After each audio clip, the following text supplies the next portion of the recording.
Le hice una pregunta a un guía espiritual sobre la muerte humana. Y me arrepentí. Arthur estaba sentado en el sillón de siempre. Ese sillón que había heredado de Margaret y que ahora tenía la forma exacta de su ausencia. Un hundimiento en la tela, donde alguna vez ella se acomodaba con las piernas cruzadas. Una mancha pálida en el respaldo, como el mapa de un mapa que no llevaba a ningún lugar. La taza de café humeaba en la mesa, demasiado caliente, y él la sostenía sin beberla, como si la temperatura le recordara algo que prefería no sentir. Afuera, la luz de la calle dibujaba franjas en el suelo. Adentro, la casa parecía una enfermedad contenida, ordenada y silenciosa. Esa noche, la casa respiraba con memorias. Arthur notaba los pequeños signos. La radio que encendía para llenar el pasillo de voz humana sin nadie real al otro lado. Los platos que lavaba con movimientos automáticos mientras su mente repasaba facturas antiguas.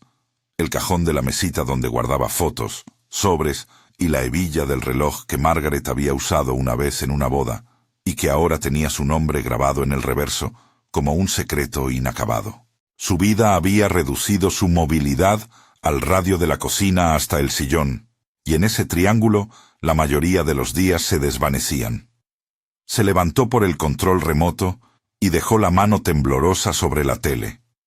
No sabía qué buscaba, noticias, comedias, algo que imitara la conversación.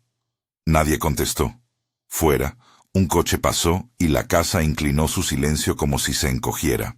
Arthur miró la ventana empañada por la respiración de la noche y por acto reflejo más que por decisión, pronunció una frase que había ensayado en sueños y olvidado en sobresaltos. ¿Por qué morimos?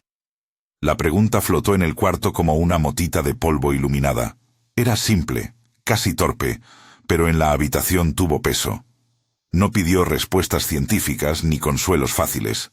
No buscó placas ni citas. Fue una pregunta puntiaguda lanzada a un vacío que por costumbre creía mudo. Al segundo, sintió que alguien, o algo, observaba. No fue una voz que entrara por los oídos, sino una presencia que descarnó sus pensamientos con una certeza que atravesó la caja torácica. Una impresión, una serie de imágenes y frases cortas que llegaron como si le hubieran entregado un sobre clausurado, y por un instante su curiosidad fuese la corta tijera que lo abrió. No naciste. La frase no fue una sentencia, sino una luz en el borde del entendimiento, algo que lo obligó a mirar hacia atrás con dolorosa claridad. Arthur volteó la cabeza como quien espera ver a alguien sentado en el otro sillón, pero estaba solo. Aún así, la sensación de compañía no lo abandonó. Era una compañía que no hablaba, sino que colocaba ventanas delante de su memoria. En la cocina, la cafetera seguía goteando. La aguja del reloj hacía tic-tac. Arthur apoyó la taza en la mesa y dejó que el calor se escapara. La impresión persistía. Imágenes deshilachadas del pasado, como fotogramas ensuciados por lágrimas viejas. Vio a Margaret, joven, riendo en una cocina distinta. La vio en el hospital, pálida y pequeña sobre la cama, y recordó su propia voz en un pasillo helado, suplicando a algo que no tenía forma. No había sido un sacerdote, ni un médico, ni siquiera un amigo. Fue algo que, en ese pasillo de hospital, Arthur creyó capaz de inclinar la balanza. Había prometido que si le daban más tiempo, haría que las cosas fueran distintas. Había exigido una segunda oportunidad en un idioma suyo, tosco y afligido. Ahora la presencia, si de verdad era otra, o solo una parte oxidada de su propia conciencia, le mostraba que aquella petición no había traído paz. Había abierto una herida que él, en su miedo, se apresuró a coser con indiferencia. Estaba muerto por dentro mucho antes de la muerte de Margaret, le sugirió la sensación. No había un dedo acusador. Había reconocimiento, una foto en la que él aparecía en la periferia, retratado con la mirada de quien decide no tocar el fuego para no quemarse. La memoria que apareció en su pecho fue la del momento en que decidió no acompañar la risa completa de su esposa, cuando prefirió reservar afecto como se reserva dinero para emergencias, con miedo, con cálculo. Recordó noches contando facturas, fiestas a medias, ocasiones que dejó pasar por no arriesgar la comodidad. Vio una cena en la que Margaret le puso la mano en el brazo y él apartó la mirada a la ventana. La imagen dolía tanto que dejó escapar un sonido mínimo. No era que no la hubiera amado. Era que la amó con barreras y alarmas, como quien construye una casa con muros demasiado altos y luego se queja de la soledad. La impresión siguiente fue más dura y precisa. Una escena del hospital. Arthur estaba en el pasillo, con las manos en los bolsillos, mirando el suelo. Los médicos pasaban ajenos. Había una mujer con bata que le dijo que había un riesgo y que necesitaban decidir. Él había hablado en voz alta, había pedido, suplicado, prometido cosas a cambio de tiempo. Su súplica no pedía victoria absoluta, pedía un respiro, una extensión. Y cuando la respuesta llegó, si es que la hubo, no vino en la forma esperada. La presencia le mostró que aquello que pidió lo salvó de tener que morir en ese momento, pero también le salvó de enfrentar su propio corazón. Arthur notó cómo la memoria se pegaba en su garganta. Era como si, al pedirle al universo más tiempo con Margaret, hubiera hecho una elección que lo condenara al entumecimiento. Aceptó no mirar el dolor para no sentirlo, y al evitar ese dolor, empezó a cerrarse como una válvula que se oxida. Esa fue la verdadera muerte. Una decisión cotidiana, repetida hasta convertirse en ceremonia, de no entrar en la intimidad por miedo a perder. Los recuerdos vinieron con texturas. El pasillo olía a desinfectante, el suelo era frío bajo sus zapatos, la luz del fluorescente le ardía los ojos. En su memoria, Arthur podía sentir la presión del mundo técnico, las manos de su esposa cuando suya todavía, una petición que se funge en la garganta del tiempo. Todo eso le llegó no como una lección, sino como una acusación suave, como si alguien le ofreciera un espejo en el que no le gustaba verse. Cerró los ojos y la frase volvió, breve y cortante como una marea que llega y se retira. Estabas protegiéndote de amar.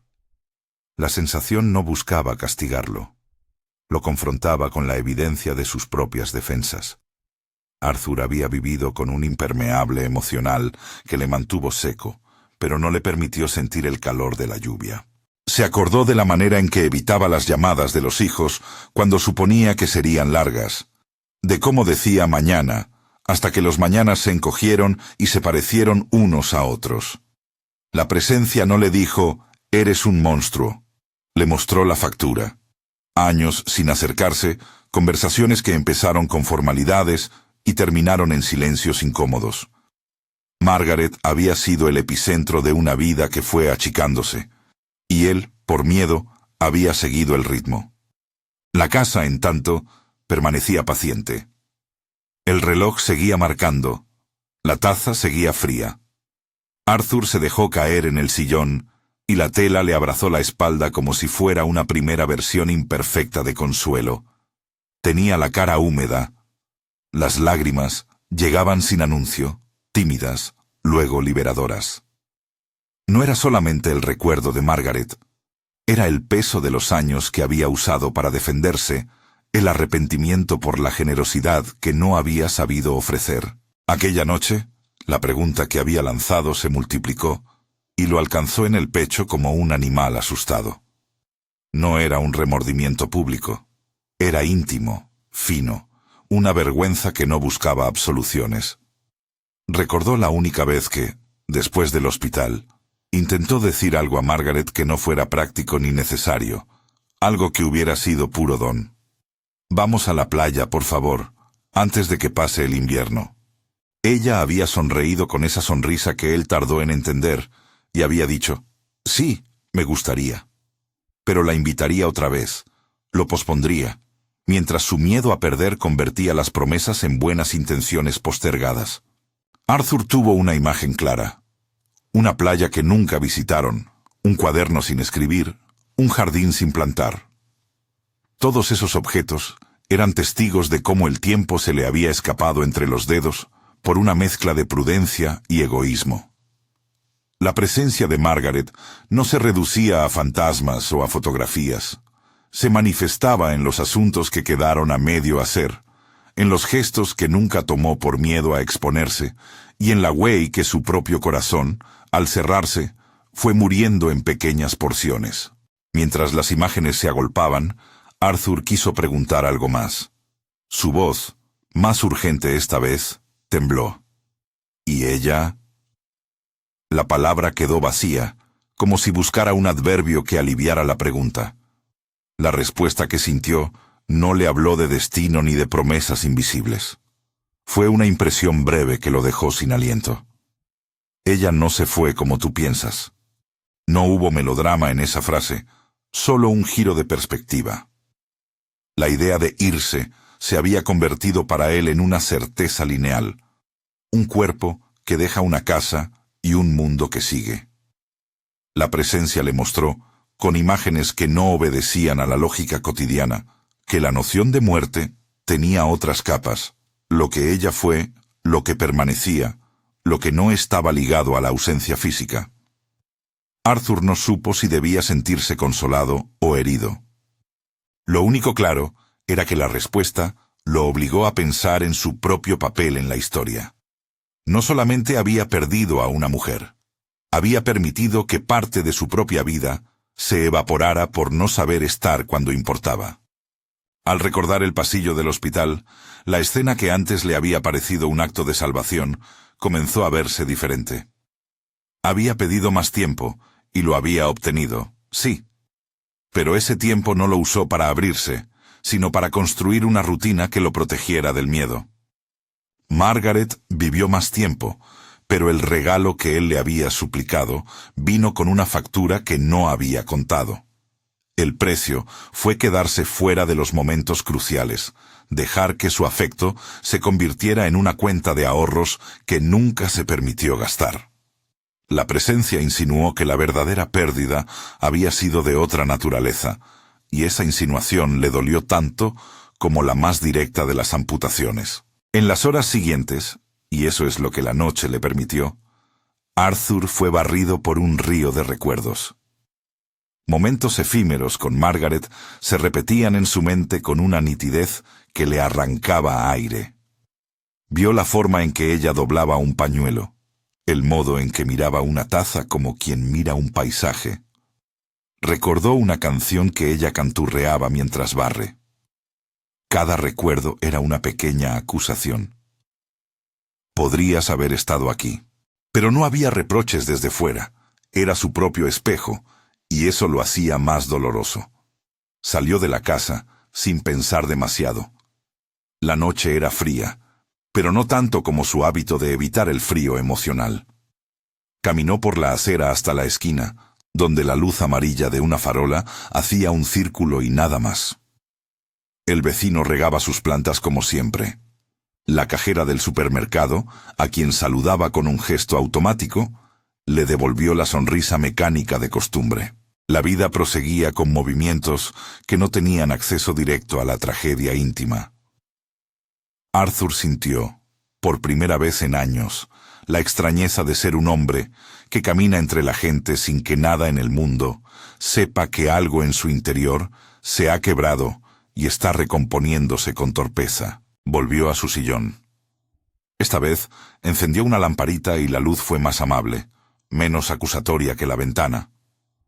Tomó un cuaderno que había comprado meses atrás y que todavía conservaba con su etiqueta de tienda, imposiblemente intacta.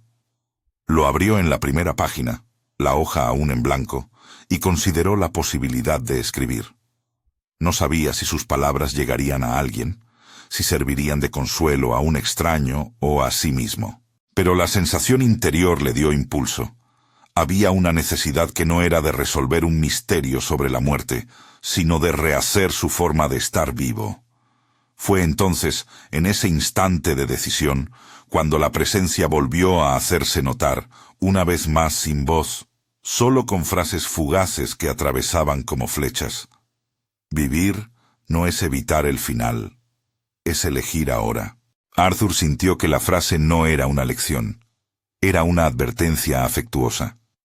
Enseguida la imagen se transformó en una serie de sensaciones físicas que lo dejaron temblando. La espuma del mar en una playa, la sal en los labios, la arena que se pega a la piel. Nunca habían ido juntos a la playa. Margaret había soñado con ver el mar con él, y él, por razones que ahora eran claras, siempre encontraba una excusa. La idea de sentir la arena entre los dedos era simultáneamente simple y radical. Se quedó en silencio, sosteniendo el lápiz sobre la página. La tarea no era cosmética. No se trataba de escribir para el público, sino de abrir una grieta en su propia costumbre de no moverse. Las palabras que emergían eran torpes al principio, frases de prueba, confesiones que apenas lograban definirse. Perdóname por no haber estado.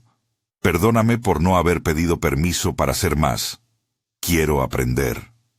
No eran elegantes, pero eran sinceras. La presencia no ofreció consuelo en forma de promesas. Ofreció imágenes que servían como brújula. Una detrás de otra, las impresiones insinuaban que su esencia, esa parte de su ser que la experiencia llamaba conciencia, no obedecía a la cuenta lineal de nacimientos y muertes. Frases cortas, a modo de chispas. No naciste, no puedes morir. La repetición de esos enunciados lo dejó con la sensación de que la conversación no iba a ser una lección de funeraria ni un sermón de fe. Iba a ser un ajuste de perspectiva, tan violento como necesario. Arthur cerró el cuaderno y miró el reloj. Era tarde. Quería dormir, pero ya no podía revertir la claridad que la noche le había ofrecido. Lo que había comenzado como una pregunta torpe en un sillón sucio, había abierto una puerta que mostraba no solamente la muerte como evento aislado, sino la muerte que él mismo había cultivado en vida. Esa revelación lo dejó tambaleando entre la culpa y una posibilidad que no había previsto. Aún queda tiempo. En ese punto, justo cuando la sensación comenzaba a asentarse y su respiración volvía a un ritmo más normal, recordó que en algún lugar del primer comentario de este video había un pequeño recurso, un ebook que recopilaba experiencias y ejercicios para quienes querían explorar preguntas parecidas. No era una solución mágica, era una guía mínima para empezar a mirar. Si estas palabras te están tocando, puedes encontrarlo ahí, con la advertencia de que nada reemplaza la responsabilidad personal ni la ayuda profesional cuando hace falta. Dejó la casa con la puerta apenas cerrada y caminó hacia el jardín. La hierba estaba alta. El césped había crecido sin su mano, testigo del tiempo y la negligencia. Frente a las plantas, Arthur tuvo la sensación de que la vida le estaba pidiendo algo sencillo y sin tiempo, un gesto cotidiano que demostrara presencia. Agarró las tijeras de podar, que siempre había guardado en el cobertizo, y comenzó por el borde. Sus manos, al principio torpes, se acostumbraron al movimiento. Cortar el pasto fue un acto menor con un efecto inesperado. Le devolvió una dimensión de control amable, esa sensación de causación que no estaba ligada al pasado, sino a la hora. Mientras recortaba, la presencia volvió a insinuar imágenes, no explicaciones, que eran como puertas. Una ola que no termina en nada ni en todo. Una gota que contiene el océano en miniatura. Una luz que no se apaga porque no depende de interruptores. Arthur no entendió la literalidad de aquellas comparaciones. Las sintió como mapas que señalaban rutas posibles. Vivir presente, reparar en lo cotidiano, escribir lo que importa. La noche volvió a su casa y Arthur entró con las manos llenas de tierra. Puso el cuaderno sobre la mesa y por un momento pareció que podía oler el mar. Se sentó y con la mano todavía temblando un poco, comenzó a escribir una lista, no de tareas, sino de pequeñas promesas. Ir a la playa al amanecer. Llamar a su hijo no por obligación, sino por deseo. preparar la cena una vez a la semana como un ejercicio de compañía. Encontrar un jardinero que le enseñara a plantar. Escribir lo convirtió en algo real. Pero la noche no había terminado. Justo cuando su respiración se relajaba, la impresión se intensificó y una visión, fugaz y potente, lo dejó sin aliento. Percibió su propio cuerpo como un traje que no le pertenecía del todo, una funda por la que transitaba algo más grande. Fue una sensación desconcertante.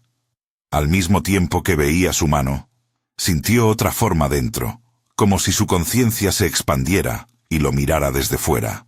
No era un discurso ni una doctrina. Era una experiencia que se sostenía en lo sensorial. Esa visión no le dio respuestas concluyentes. En cambio, dejó una pregunta nueva y más peligrosa. Si eso que era más que su cuerpo no empezara con su nacimiento, y si no terminara con su muerte, entonces, ¿qué responsabilidad tenía ahora con ese algo perpetuo? Arthur no tenía palabras exactas. Solo una urgencia nueva y antigua se clavó en su pecho. Comenzar a vivir como si esa extensión que ahora percibía importara. Empezar a actuar de otra forma no por culpa, sino por lealtad. Se quedó mirando la página en blanco de su cuaderno hasta que, de pronto, la sensación se tornó más intensa. La presencia, o su propia conciencia expandida, formuló una imagen corta que golpeó como una ráfaga helada. Ella no se fue. Las palabras resonaron con otra textura ahora. No era una negación de la pérdida, era una afirmación sobre la persistencia de lo esencial. Arthur sintió que el aire en la habitación se había vuelto más denso, como si la atmósfera aceptara ese matiz y se lo devolviera multiplicado. No podía explicar el cómo ni el por qué. Solo sentía, por debajo de la confusión, una mezcla de alivio y culpa. Alivio por la idea de que el vínculo no era aniquilado por la ausencia, culpa por haber permitido que la vida real se redujera a rutina y cabos sueltos. Su pulso se aceleró. A esa revelación le siguió otra imagen. El mar, de nuevo, pero más amplio. No solo una invitación romántica, sino una metáfora con filo práctico. Si Margaret permanecía en formas que no obedecían al calendario, entonces su tarea no era invocar un reencuentro, sino cultivar la manera de vivir que honrara esa permanencia. Arthur entendió que no se trataba de vías fáciles ni de respuestas místicas que resolvieran el dolor. Se trataba de ajustar su vida para no seguir practicando una forma de muerte a plazos, apelotonada en gestos evitables. En ese momento, la noche pareció decidir algo más fuerte. La presencia dejó una última imagen, un punto de luz que se expandía en ondas, como cuando tiras una piedra al agua, y cada onda tocaba algo que estaba disgregado dentro de él, y por un breve instante lo unía. La sensación lo atravesó con una claridad arrebatadora y lo dejó con las rodillas flojas, consciente de que lo que acababa de vislumbrar no era una solución, sino un llamado. Arthur apoyó la frente en la mesa, junto al cuaderno, y respiró hondo. Había preguntas que no quería hacer, y otras que no sabía formalizar. Se topó con un arrepentimiento que no era discurso sino cuerpo. La comprensión de que había postergado el amor por miedo a perderlo, y que ese miedo le había costado años. Quiso reparar, pero sabía que la reparación no era un acto instantáneo. Sería una costura paciente de actos pequeños y continuos. La noche todavía no había terminado, y el viento en la ventana parecía querer acompañar la urgencia. Arthur tomó una decisión pequeña y gigantesca al mismo tiempo. Guardó el cuaderno y se preparó para una acción que hasta entonces le habría parecido extravagante. Iba a comenzar por lo que podría calificarse de lo más sencillo: visitar la playa al amanecer. No porque creyera que eso lo redimiría por completo, sino porque era un primer acto de presencia que, de algún modo, contravenía la mentirosa seguridad con la que había vivido. Se puso la chaqueta, dejó la casa en orden, no perfecto pero en orden, y salió en silencio. La noche todavía pesaba, pero la línea del horizonte ya prometía un color distinto. Al bajar las escaleras, sintió otra vez la impresión, esta vez más cercana, como si la presencia le pusiera la mano en el hombro sin invadirlo. Las palabras fueron apenas una brisa. El arrepentimiento no te condena, te convoca. Arthur no sabía si eso era verdad universal o una frase destinada solo para él. Lo único que supo con certeza fue que la sensación lo empujó hacia adelante con una mezcla de temor y alivio. Caminó hacia el coche, y mientras cerraba la puerta detrás de sí, la imagen del hospital volvió nítida e inevitable. Había una cosa que la presencia no le había dicho aún, algo que parecía aguardarlo como el último filtro antes de la verdad completa. El miedo a enfrentar eso lo hizo vacilar. La curiosidad lo empujó a no retroceder. Encendió el motor y la ciudad, todavía dormida, se abrió ante él como un terreno en el que podría comenzar a andar de nuevo. En el asiento de pasajeros, el cuaderno esperaba. En la carretera, la madrugada dibujó una línea de luz que lo dirigía a la playa que nunca antes habían visitado. Su pulso marcaba el ritmo de una decisión: comenzar a vivir no para borrar lo que pasó, sino para honrarlo, justo cuando parecía que la escena se dirigía hacia el primer acto de la reparasi. La impresión se intensificó, y Arthur percibió, de nuevo, la presencia dentro de sí que no quería ser reducida a palabras. La próxima imagen fue más fuerte y más íntima de lo que había imaginado. No lo preparó para lo que vendría. La carretera seguía una raya de plata en el horizonte cuando Arthur condujo en silencio. El cuaderno descansaba en el asiento del pasajero como un pasajero más, su tapa aún cerrada, pero con la promesa de páginas por abrir. La ciudad se quedaba atrás en sombras largas. Las farolas iban quedando como gotas de luz que se disolvían en la madrugada.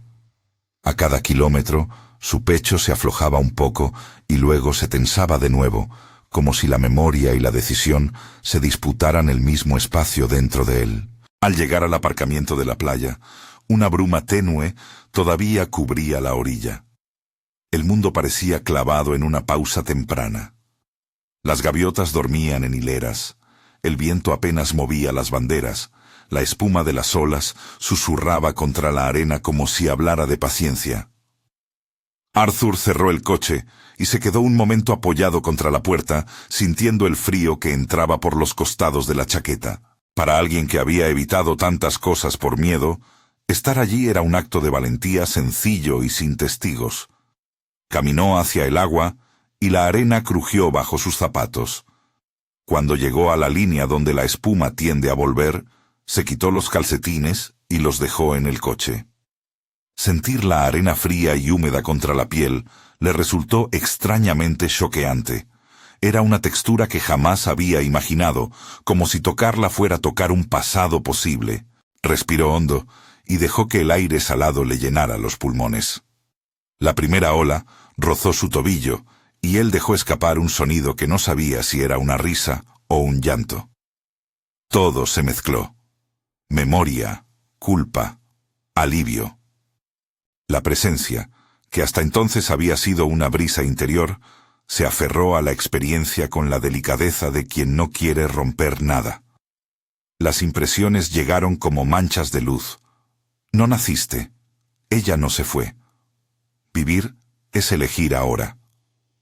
Pero esa mañana, en ese rincón exacto donde la ola recorta la tierra, la imagen más punzante y clara se precipitó hacia él. Volver al pasillo del hospital, al instante en que tomó la decisión. Lo vio otra vez, pero ahora con una nitidez que delineaba no solo la escena externa, sino el tejido emocional dentro de él. El miedo primitivo a la pérdida, la convicción de que el amor podía matarlo si lo dejaba entrar sin límites. Vio su mano temblorosa, el gesto de suplicio, la promesa clavada entre dientes que juró ante una enfermera con cara de cansancio. Vio la intención hasta entonces oculta. No únicamente pedir más tiempo para ella, sino pedir un respiro para él, una tregua que le permitiera no enfrentarse a la rotura que anticipaba. Esa lucidez lo atravesó con una sensación de vértigo. Su súplica había sido, en parte, un negocio consigo mismo. Había negociado tiempo a cambio de no abrirse del todo. No era un reproche externo, sino una constatación que dolía porque le mostraba cómo el amor había sido puesto en pausa para proteger su estructura interna. La escena del hospital se transformó en algo más íntimo aún. Vio a Margaret no como figura de ausencia, sino como persona con su propia red de deseos y temores. La presencia le ofreció fragmentos. La mano de ella, ese gesto mínimo que tenía cuando quería calma. Una canción que tarareaba cuando estaba sola. Una mirada hacia la ventana que decía, me gustaría, y no me quejo. Arthur se dio cuenta de que, en su intento por conservarla, inadvertidamente le negó la plenitud de su compañía. Había mantenido la relación en una vitrina para preservarla del desgaste, sin aceptar que el desgaste mismo era a veces la forma más honesta de amar. Fue entonces cuando la marea interior lo alcanzó de lleno. La sensación no tuvo melodrama. Fue más bien una especie de rendición muscular. Los hombros que caían, la mandíbula que se aflojaba, el llanto que no pidió permiso para surgir. No era la conmoción de una tragedia nueva, sino la liberación de un peso que había sido llevado por décadas. El llanto lo sacudió con una violencia tierna. Lloró por Margaret, por el tiempo que no habían compartido, por sus propias coberturas y por la suma de instantes en que eligió la seguridad del aislamiento en lugar del riesgo del encuentro. Después de llorar, algo en la playa cambió de color. No porque la naturaleza lo consolara con frases hechas, sino porque su propia percepción se había ajustado. El mundo parecía más permitido para la acción. Caminó de regreso a su coche con los pies llenos de arena. En el trayecto, una niña corría con una cometa, y su risa le recordó los jardines que nunca llegó a plantar. Hubo un mecanismo de causalidad suave en su mente. Si quería honrar aquella permanencia de Margaret, debía dejar de ser prisionero de su propia economía emocional. De vuelta en casa, las tareas domésticas ya no se le presentaron como obligaciones mecánicas, sino como formas de presencia. Preparó café y esta vez lo bebió, no por consumir una temperatura, sino por sentir el calor, el aroma, el acto de beber siendo consciente. Cocinó algo sencillo para él. No la cena formal que muchas veces había sacrificiado por la excusa del cansancio. Encendió la radio y en vez de usarla para rellenar un silencio incómodo, la dejó como compañía matutina. Llamó a su hijo. No fue una conversación larga, fue un tramo de sinceridad torpe, una disculpa sin dramatismos, una pregunta por la vida del otro. La voz al otro lado del teléfono tuvo pausas. Hubo sorpresa, quizá algo de distancia, pero también la ternura de quien reconoce el intento.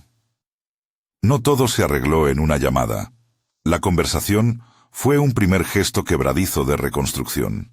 La presencia no le ofreció instrucciones para reparar todos los daños.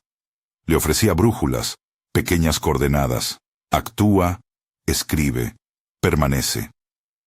Arthur tomó la escritura como ejercicio diario. No aspiraba a editar un libro.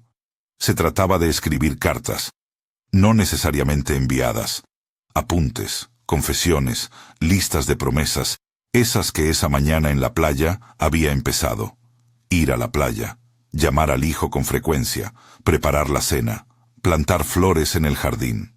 Cada promesa cumplida era una puntada en una costura lenta que con el tiempo podría unir lo que sus miedos habían cosido con descuido.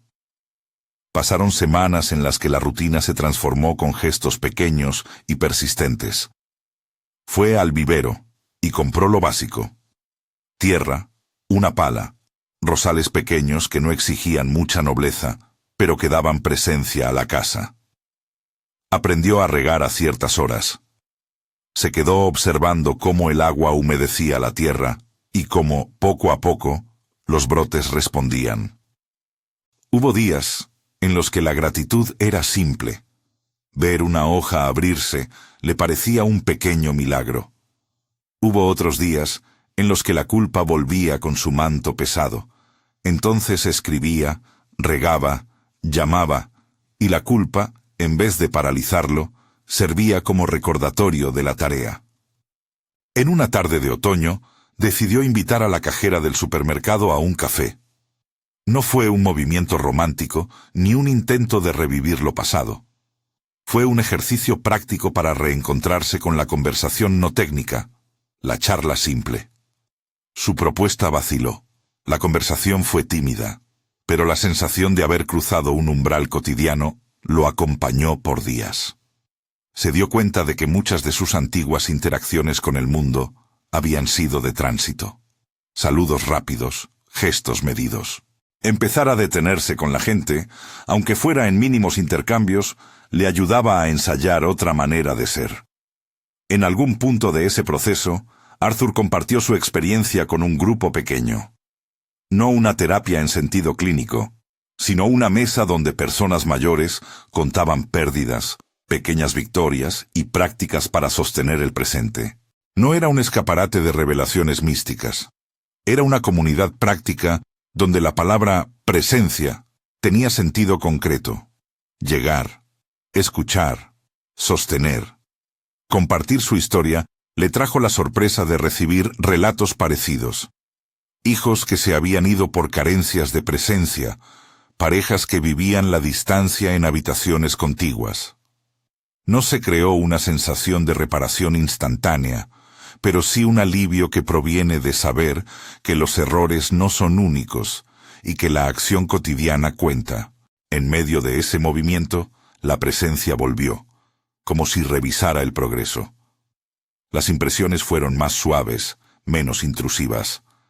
Arthur ya no dependía de aquellas frases como anclas, las había convertido en hábitos.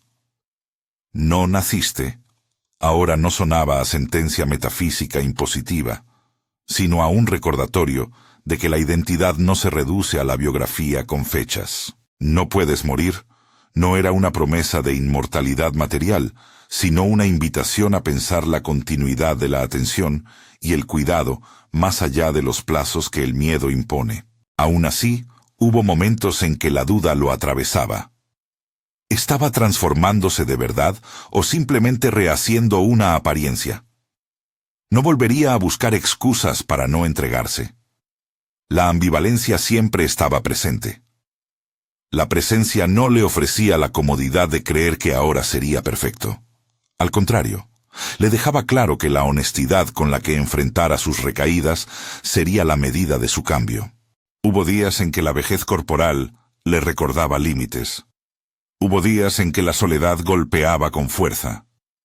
En esos instantes, su respuesta no era la acción grandiosa, sino la repetición perseverante de pequeños actos: escribir, llamar, regar, salir a la playa aunque el tiempo fuera gris. Algunas noches, al volver del grupo o de una caminata, Arthur se sentaba en la mesa con una taza de té y releyendo sus propios apuntes. Había escrito cartas que no enviaría, ejercicios de gratitud, notas sobre conversaciones pendientes. Entre esas páginas, encontró un párrafo que no recordaba haber escrito y que lo sacudió por su crudeza y su ternura. Si no me detengo ahora, me voy a gastar como una moneda de poco uso. La literalidad de esa frase lo hizo reír y llorar a la vez. Era un resumen torpe de lo que había descubierto en la playa. Vivir, no para preservar una imagen, sino para gastar la moneda en experiencias que importan. La relación con sus hijos tomó matices. No fue un arco dramático hacia la reconciliación total. Hubo reproches, silencios incómodos, citas retomadas tras semanas de silencio. Su hijo mayor, que había vivido lejos, vino una tarde a la casa. Fueron a comprar pan, anduvieron por el barrio y hablaron sin forzar la profundidad. La charla fue un primer andar, hablar de cosas pequeñas, recordar a Margaret en anécdotas que no fueran dolorosas exclusivas, reír de algo trivial. No hubo reconciliación monumental, pero se plantó una semilla de confianza. Arthur estaba presente, y eso, A veces, bastaba para empezar a recomponer puentes. El cuaderno se transformó en un compendio íntimo de transformaciones. Había páginas con listas prácticas. Ir a la playa una vez al mes. Hacer una cena semanal con vecino. Llamar a mi hijo los miércoles. Otras páginas eran confesiones. Hoy volví a sentir miedo cuando mi hijo me contó una noticia. Caí en la tentación de retraerme. Le dije que volvería a llamarlo. Lo hago ahora. Aquellas notas no aspiraban a la perfección. Eran constancias. Arthur aprendía a medir el valor de su vida por la suma de esas pequeñas pruebas de atención. El verano siguiente, la casa de Arthur se llenó de flores y de vida cotidiana. Las rosas crecieron más de lo que él esperaba, y a veces, al regarlas, notaba que el acto se parecía mucho a hablar con alguien que no puede responder, pero que escucha. El jardín se volvió un lugar de ritos domésticos. Podar, plantar, mirar, reparar. Entrar a la casa después de trabajar en el jardín le traía una satisfacción que no había sentido en años. Era la sensación de haber causado algo bueno en el mundo. El tiempo también fue enseñándole a tolerar la incompletitud. No todo se arreglaba. A veces, las nostalgias apuñalaban sin aviso. En esas ocasiones, Arthur escribía cartas a Margaret que nunca enviaba. Abría el cuaderno en la página donde guardaba una letra que ella había dejado en un cumpleaños y escribía: «Perdóname por las cosas que dejé por hacer». No para reescribir la historia, sino para no aumentar la culpa. Escribir le permitía transformar el arrepentimiento en una herramienta constructiva, no para aniquilar la pena, sino para orientarla hacia la reparación. Un día, varios años después de aquella noche en el sillón, Arthur se encontró con un sobre viejo entre las cosas de Margaret. Era una postal de una playa que nunca llegaron a visitar. No tenía fecha precisa, apenas unas palabras: «Para cuando queramos ver el mar». Llevar la postal al jardín, colocarla entre las hojas del cuaderno, fue un gesto que le devolvió la conciencia de que algunas promesas pueden cumplirse en formas distintas a las que imaginamos. Ese hallazgo no disolvió la ausencia, pero le dio la oportunidad concreta de honrarla. Planeó un viaje modesto a la costa con su hijo y su nuera. No fue una ceremonia pública ni un acto de exhibición. Fue un reencuentro con la posibilidad de estar presentes juntos en una orilla que ahora parecía menos amenazante y más posible. En la playa, una mañana clara, Arthur dejó una nota en la arena. No era para el mar ni para nadie en particular. Era la expresión física de una decisión que había sido interior. Viviré con más amor y menos miedo. La nota la borró la marea antes del mediodía, pero a él le pareció que el acto tenía suficiente sentido incluso en su efímera naturaleza. Lo importante no era que quedase escrito para siempre. Lo importante era haber hecho algo que rompiera la procrastinación. Con el paso del tiempo, el eco de la presencia se fue transformando en algo que no requería tanta urgencia. Ya no necesitaba impresiones fulminantes para moverse. Había tornado lo que escuchó en hábitos. En ocasiones, sin embargo, la ambigüedad de aquello que sintió volvía a asomarse. ¿Fue una voz exterior, una alucinación de la pena o la emergencia de una parte más profunda de sí? Arthur mantuvo la ambivalencia con cariño. Lo que importaba no era la etiqueta. Lo que importaba era el resultado práctico y humano. Su vida cambiada en detalles concretos. Años más tarde, el cuaderno de Arthur se convirtió en una pequeña guía que a él le servía de recordatorio y que, de forma tímida, empezó a compartir con otros en el grupo. No lo ofrecía como verdad universal ni como manual salvador. Lo presentaba como una colección de apuntes sobre cómo responder al miedo que lleva a morir en vida. Había ejercicios simples: escribir una carta que no se envía, planear una salida que postergaste siempre, regar una planta 3 veces a la semana. La gente del grupo los tomaba y los transformaba según su propia situación. No era un mercado de soluciones, era una mesa de herramientas. Hubo quien le pidió que compartiera más de su historia. Algunos le ofrecieron apoyo para publicar un pequeño cuadernillo con sus apuntes.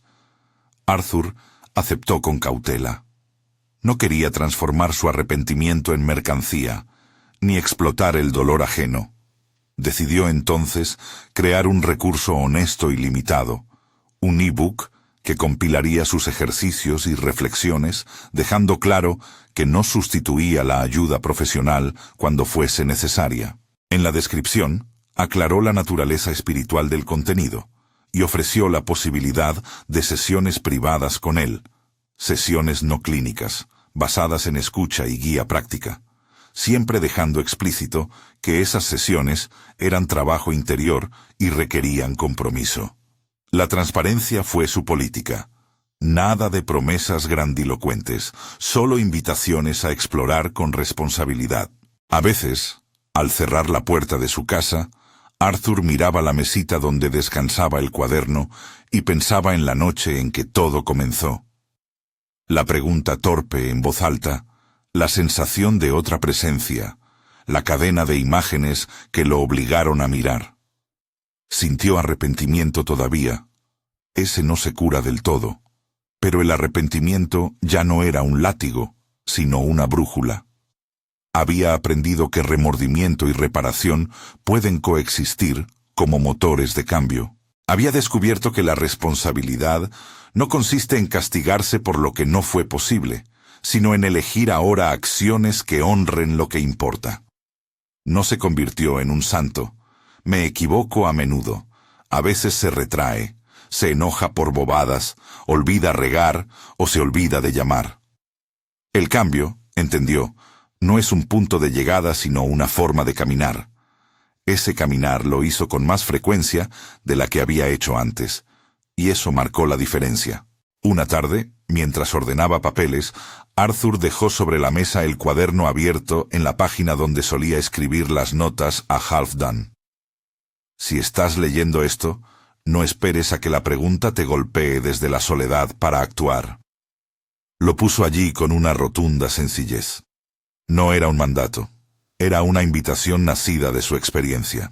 La presencia, en las últimas ocasiones en que se manifestó, se limitó a impresiones leves.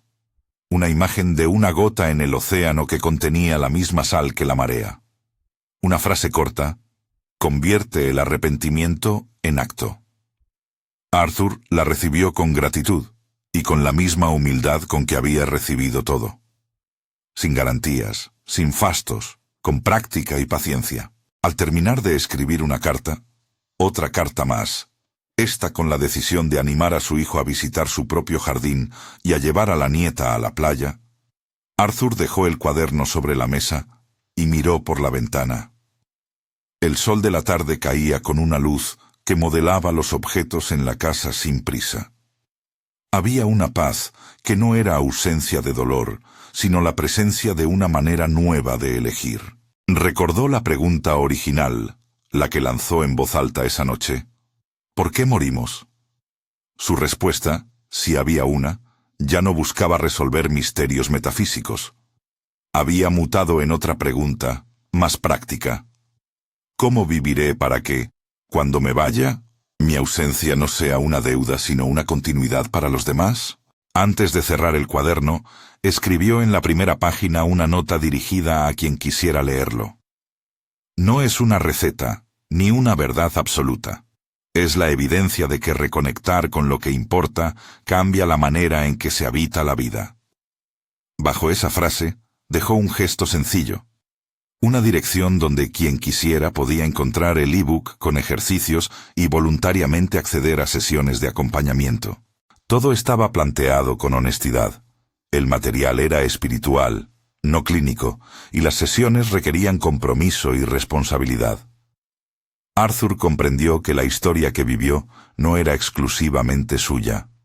Al compartir sus pasos, no pretendía vender conclusiones. Pretendía ofrecer una lámpara por si alguien más caminaba a tientas en la noche. En el fondo, la mayor lección fue sencilla y complicada a la vez. El arrepentimiento, si se convierte en motor de cambio, puede abrir la posibilidad de vivir más cerca del amor que de la estrategia de conservación. Esa noche, antes de apagar la luz, colocó una última página en su cuaderno. En la parte superior escribió: «Si estás leyendo esto, haz algo ahora mismo que honre a alguien que perdiste o a la parte de ti que aún teme». Era un imperativo tierno. Luego, con la mano ya cansada y la conciencia más ligera, cerró el cuaderno y se fue a la cama.